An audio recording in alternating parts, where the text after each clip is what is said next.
Welcome back to Honest Brew, unfiltered conversations on business growth. I'm Shell from Visual Caffeine. I'm Monique from Mojo Design. And I am Sarah from Indigo Elephant. We're coming to a place today where we're looking at setting that number. You set the number, you wrote it down, and maybe you even said it out loud. But somewhere between January 1st and right now, that revenue goal started feeling less like a destination and more like a dare. This week, we're getting into what actually looks like to build toward a revenue goal in a way that doesn't require you to burn everything down to get there. We're talking about strategy, sustainability, and the backwards math that just might change your plan forever. Let's grab our teacups and click some nice brew. Great. So the problem with forward thinking. So most business owners set a revenue goal, and I guess I feel like sometimes you just hope for the best. But actually, what ends up really happening is that you hustle towards a no clear map in that destination. So you look at that goal in front of you. And I will say, and I think I'm not alone in this room, that I really, in 27 years of business, I have never really set a goal, a revenue goal. I will say that I have set where I want to increase by 25% or something like that. But numbers, being a creative person, they do nothing but stress me out. So where are you guys on goals and this numbers game, so to speak? Yeah, I mean, like you, I don't set a number that I'm going to achieve every year, but my goal really is to just do better than the previous year. Like, I know that's very generic. Like you said, as a creative person, I don't find that it makes it any easier or effective by just setting a number. I'm not that kind of person where I have to make this, so I need to break my back to make it happen. And I'm more of with the flow and see what the world presents to me and how I can take advantage of those opportunities and just be better business person in general. Some things that I do look at are year over year, how my business has shifted over time, right? And then like the number of clients that I'm bringing in, the type of work that I'm doing, like maybe there's some types of projects that I am getting more of suddenly in a single year. And so like I take note of all those things. Sometimes you get more of the smaller projects. Sometimes you have like a few bigger projects and they bring in more money. I know it's not the best answer, but I don't have like a clear cut, complete formula of what actually works for me. I definitely take note of the ways that I support my business from a back end perspective. And if I'm becoming better and more efficient and effective in those areas, typically it's going to bring in more work. I also don't really set revenue goals, which you would think as the operations person, all of my goals would be about. Can I Money. just say the major mic drop there, because that was the last answer I expected. And I would say I like knowing where my money's going. I like tracking it. I like understanding how I'm doing month to month. I like seeing from year to year, like Monique, because I do feel like it is important to understand where it's going. And the reason that I don't focus so much on my revenue goals is I've had a tumultuous relationship with money. So if I set a goal of like, I want to hit 6 figures in 2027, it would actually create a lot of unnecessary pressure on me to where I'm no longer being of service. I need to get these people to make this money.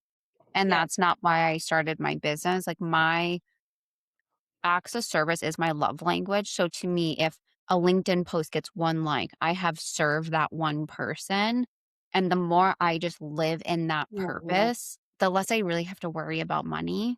Because the more people I impact, the more revenue I will get. I, of course, have some like tangible ways to like achieve your revenue goals just based on how I've seen other clients operate. Because I really feel like it depends on some people make better decisions off of like the profit and loss. Mhm. Or they like the numbers thing, like my fiance for his weight loss goals or him building muscle. He likes that data. He likes seeing how his weight Right. goes up and down, how his food intake goes up and down. That data thrives for him. To Mhm. me, it stresses me out. I'm like, oh my God, I've gained weight. I ate this much. So for me, numbers actually can overwhelm me. And so Mhm. by grounding in access service and understanding what activities can generate more revenue for me, whether it's immediately or later on, that's what's most important to me. And what I love that I'm hearing you all say, and I'm totally in alignment with, is looking at other ways that you Yeah. know you're being successful. Mhm. And I think that there has to be, when it comes to growing your business, it has to be something that aligns for you and how you measure that success. Do you measure that success by the fact that you're only working with people that you absolutely love working with and you're still making a wage that is, sustainable or whatever? Like at the end of the Mhm. day, the company's making, business.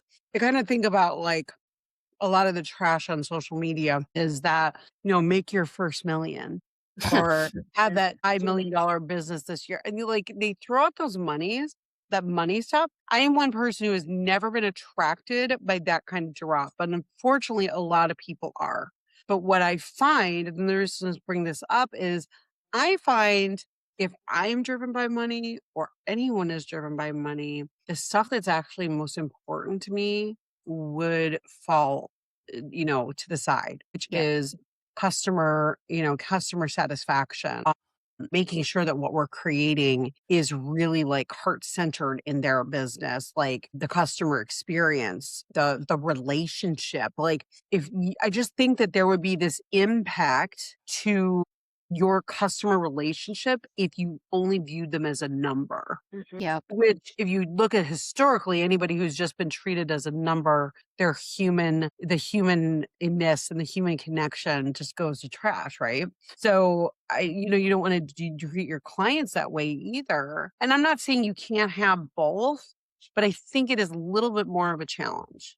I think that you have to be disconnecting from the human more to focus on the money. Mhm. And but once again, I'm not saying that to say that people who look at their money, like and look at those things, that's not who I'm talking about. I'm not talking about that because I will say with what you guys are talking about, the one thing I thought of in that was how I actually look at previous years on the months that we made the most money and what was going on in those months. Like I've Yep. done that analysis continually in my business. And that's where I know like where I might feel like we're making better money at certain kinds of things, like certain kinds of project scenarios or whatever. But when like step back and look at like other months, like no, actually, surprisingly, these kind of things actually bring in the most. And then you kind of make that decision of what you prefer. But, I mean, this whole be a 6 figure business or a 7 figure business. It's like, I don't know. I've been a 6 figure business for over 20 years.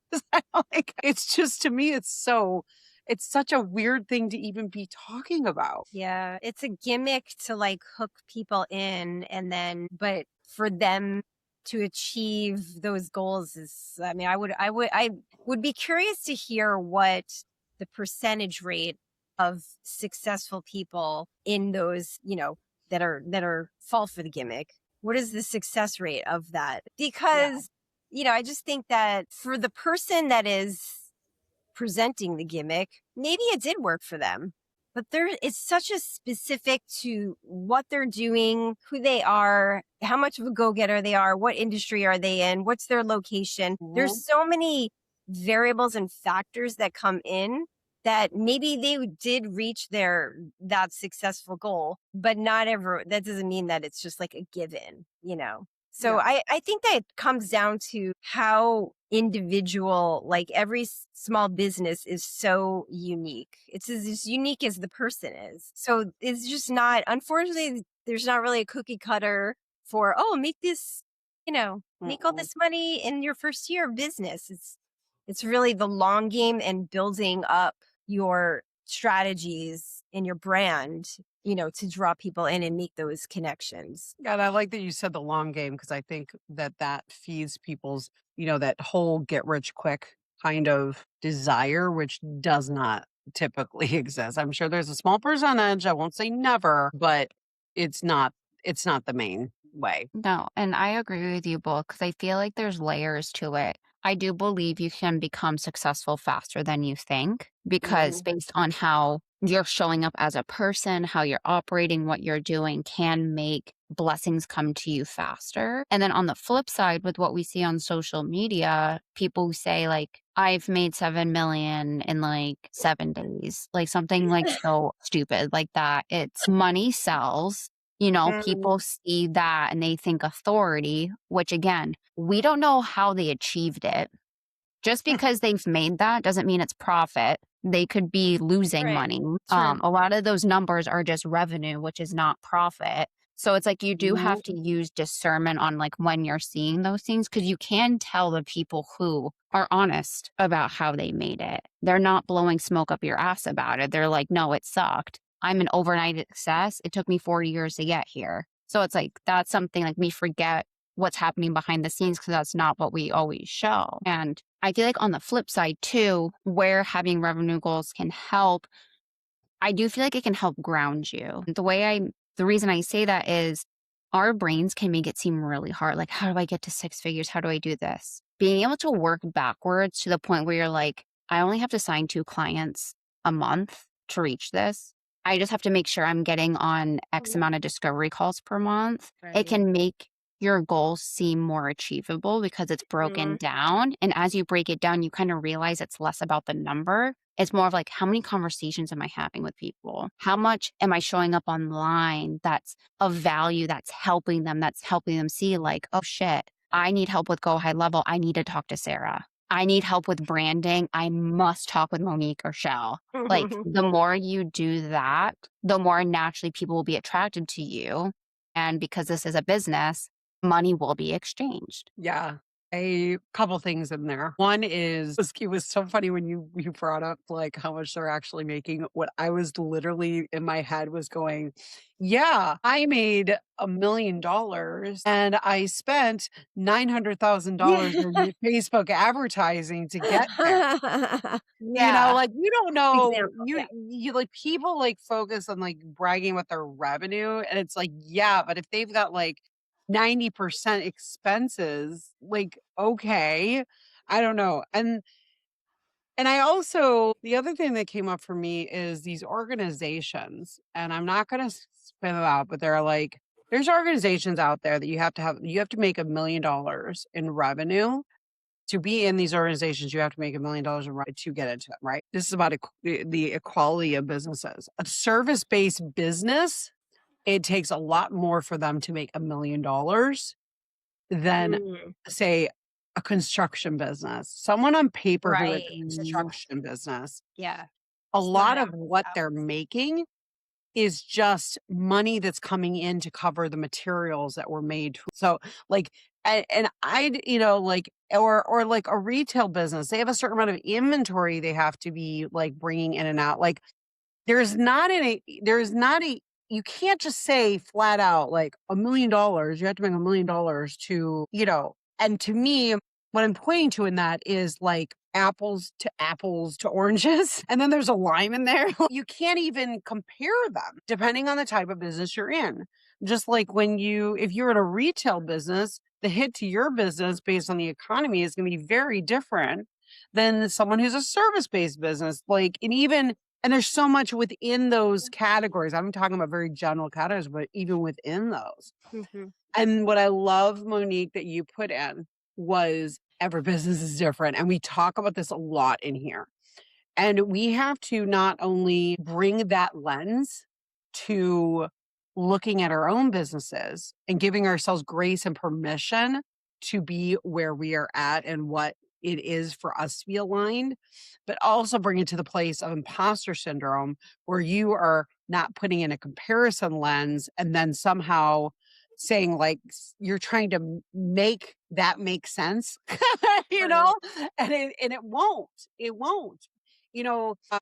I say the people who seem to make these claims tend to be businesses who are selling people on products and courses to build their businesses. That tends to be the people making those claims. So they're making money at telling people how to make money. And Yeah, I don't have a lot of exactly. respect for that because what they're doing is they're trying to hit an emotional spot Hmm. where people are money triggered. And we all have like everybody has a money issue, you know. Yes. My first marriage, I had abuse related to money. So, like, we all have our thing with money and we all have our history with money. We all have our, story around money, right? So, where this conversation has weighed, though, more is other ways that that can look. If Hmm. you aren't about numbers, you don't want to like think about money, but you want to make sure that your business is growing and is successful.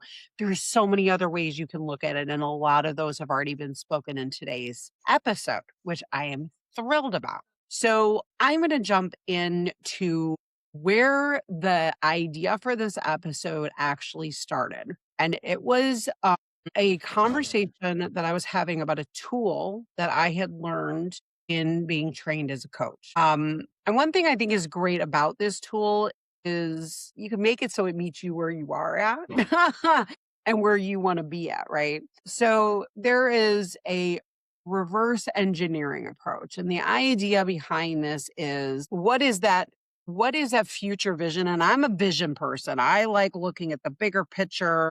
Like one of my favorite questions to ask somebody is like, where do you want to be 10 years from now, right? So where do you want your business to be like a year from now? And thinking of that. Okay. So let's say January of next year, these are the things that I want to be celebrating with my business. Now it Hmm. could be like number of clients. It could be hey, that I landed a 3 clients that were supporting them as an external marketing department. It could be, our own clients' success that we're measuring our success by their success, which I think everyone in this room does measure their success by their client's success to a Mm. certain degree, right? There's a myriad of ways to look at what this vision is. But the thing is to get to a place where you are thinking of what that vision is. So we're saying January. The idea with this tool is that you create a date. Okay. I pick this date. All right. January 1st. And I'm going to sit here and I'm going to reflect on this last period of time. And yes, I reached that. Okay. The idea of the reverse engineering is that after you determine what you want to achieve by that date, and if you are a numbers person, by all means, say, I want to hit this number. We're not like trying to leave those people out, and nor are we trying to speak negatively in that way. I hope everybody understands what we were pointing to when we were talking about people who are number focused. But determine your resources. So, all the resources that you need to achieve that. And this can be people, this can be software, this can be whatever you need. This can be that you need to go out and get a dog because you need the comfort to get through this year. I don't know. It can be anything. So once you determine that, though, you go back to that date. And now you start going backwards. And this is where the verse engineering goes. So if I want to like achieve this in January, in December, I need to be at this place. This is what I need to be doing in December. This is what I need to be doing in November. This is what I need to be doing. Okay. A couple things that this can achieve for you. One, it helps you focus on right now versus getting all messed in the head with the future goal. Because one thing that can get in our way when we're trying to achieve anything is that we can get all stuffy in our head about like, oh my gosh, like it feels so overwhelming or this feels impossible. But by bringing it out in these milestones, you are able to just focus on that milestone. If you get reverse engineered all the way back and you're like, whoa, for me to be in that place, I actually need to be with this place right now. Well, then you might want to adjust a little bit of your goal there because sometimes that can create a reality check for you too. But the main thing is what it's meant for is not only to help you achieve what you want to achieve, but it's also to keep you out of overwhelm and imposter syndrome. Keeps you in like a little bit tighter of a boundary of where that you're expecting yourself to be. So I wanted to put that in there because now for me, don't fully do that tool. I take out of that tool what works for me. The vision part, kind of breaking out a little bit of the milestones, but what's weird is I actually my brain works. I have to actually do forward milestones, but I do it to that date. So you don't have to reverse if you don't want to. I will say like, okay, I want to achieve this in January. Then I see that but I see the wisdom in the milestones going in reverse because then at least you know you're chopping up the stuff you have to do. Probably in a little bit more realistic manner. It's just my brain doesn't want to work that way. And honor that. That's all I'm saying. One of the really great parts of it that I do think is important for all of us is to make sure that we are accessing our resources. One thing that I think that solopreneurs and small business people are very guilty of is trying to do it all on their own and not delegating out, not accessing the wisdom and the genius of the people who are around you and have been put in your life for a reason. And that can even be a YouTube channel that you just completely love, like us, right? So Ooh, I'd comment like. below if you got a question. But anyway, I put that out there. See, Monique's like, be quiet, let me talk. There you go.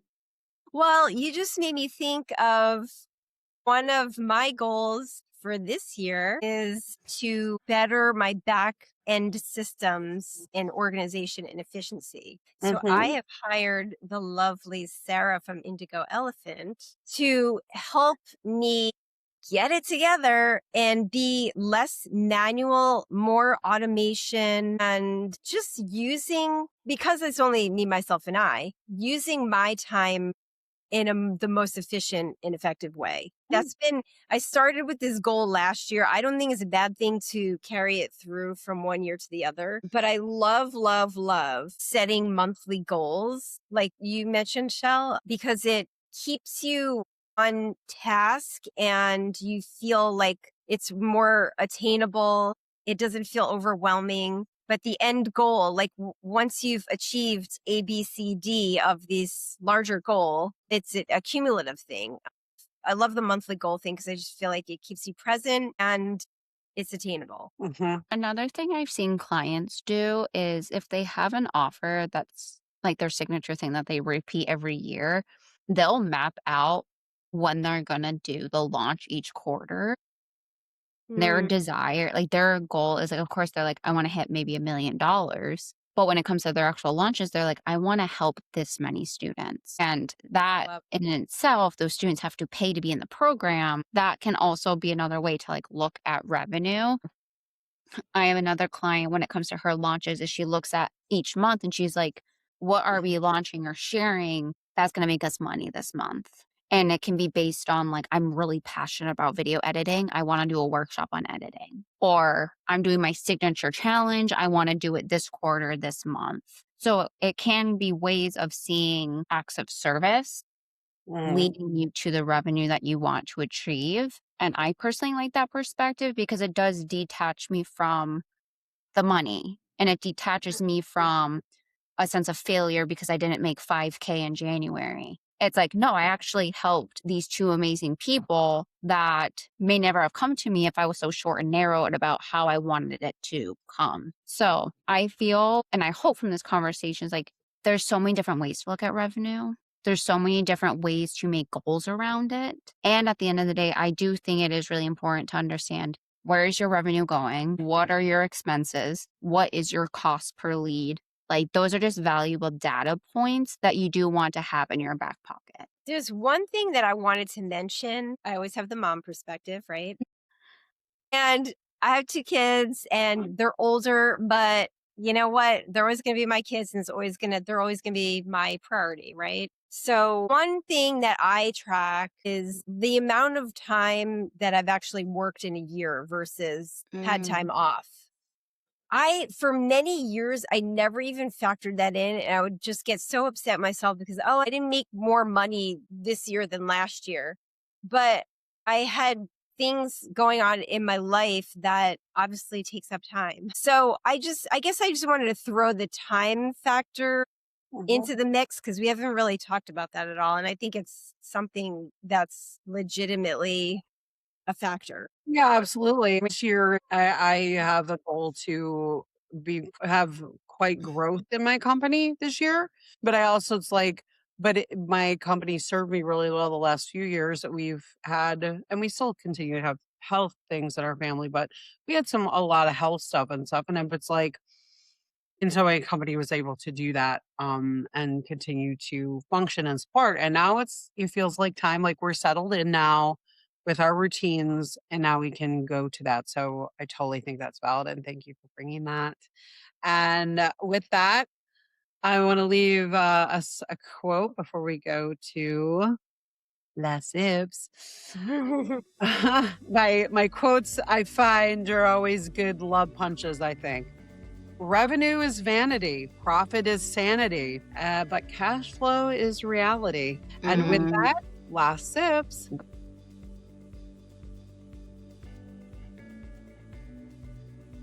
girl.